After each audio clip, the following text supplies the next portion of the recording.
আজকে বাজারে যাইয়া সকল দোকানের চাইয়া কিন্তু কলমি শাকের দোকানে সবচেয়ে বেশি ভিড় পাইছি। মোর তো মনে হয় যে গরু মাংস সকলটি খাইয়া মানে কোরবানির গরু মাংস সকলটি খাইয়া শরীর এমন কষাইছে, শরীর কষাওয়ার কোনো উপায়ই নাই। আজকে গরু মাংস আর কলমি শাক দুইটা এক লগে রানমু।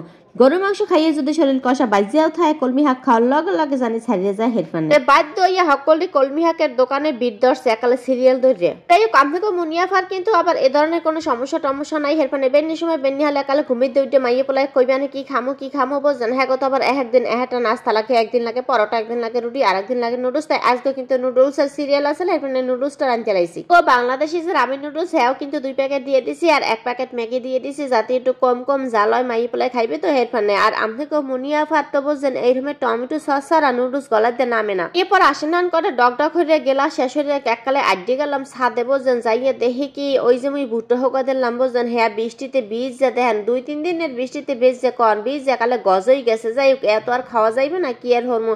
এরপর ছাদে আইয়ে দেখি যে এই দেখেন মোর এই সুন্দর বেলি ফুল গাছগুলা বোঝেন দেখিয়ে কিন্তু একালে শান্তি।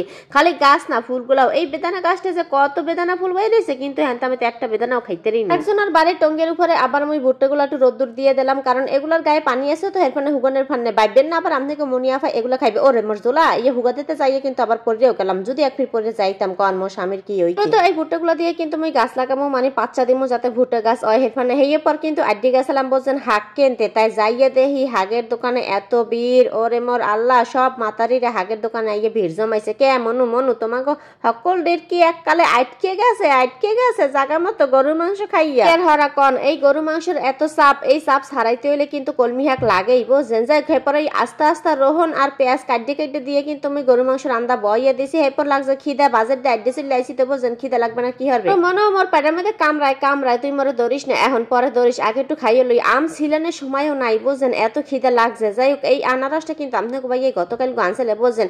তা হ্যাঁ একদিন ফ্রিজে থুইতে না থুইতেই আনারসের এক সাইড গেছে পড়ছে মানে পছন্দ হচ্ছে।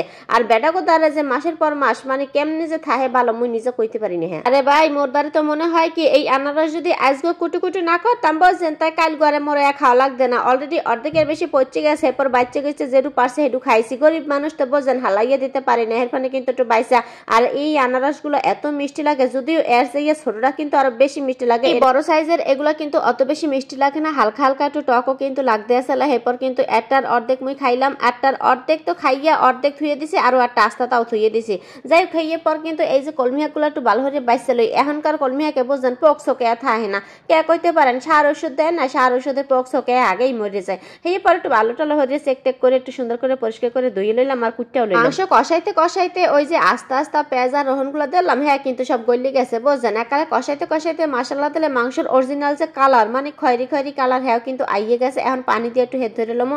আর ওদিকে ওই যে কলমি শাক একালে সুন্দর হয়ে বাইসে লইছিলাম হে কলমি শাকও কিন্তু আমি রান্ধতে হেলাইছি। ও এত আবার রান্ধা না এর তো আবার ভাজি কয়। যাই এরপর কিন্তু হালকা ভাজি করে লাস্টে বাগারটাও দিয়ে হেলাইছি। আজকে খাওন কিন্তু এই দিয়েই খাইছিলাম বোঝেন। বিশ্বাস করেন খাওনের ভিডিওটা শুট করতে পারিনি, এত মজা হয়ে খাইছিলাম আজকে খাওন।